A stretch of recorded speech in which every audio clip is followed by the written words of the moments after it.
कवन पुआ पाकेला कि हमके न बतावेला। देखी देखी भीतर से आँख चमकावेला। अरे कवन पुआ पाकेला कि हमके न बतावेला। देखी देखी भीतर से आँख चमकावेला। तके न पागल होई देखी सीन ऐसा। त गुलू गुलू गुलू गुलू गाल सोयाबीन जैसा। त एगो चुमन हलक का पैसा। आ गुलू गुलू गाल सोयाबीन जैसा।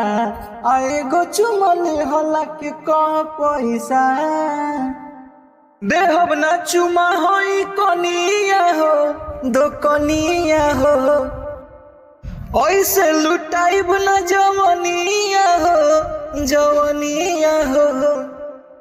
हाँ हो गइलू तू 18 हो बात माना हो। पानी में आग तू 12 हो देह जरा हो। तो मन करेला खाली नमकीन जैसा। तो गुलू गुलू गाल सोयाबीन जैसा। आएगो चुमले हलक का पैसा। तो गुलू गुलू गाल सोयाबीन जैसा।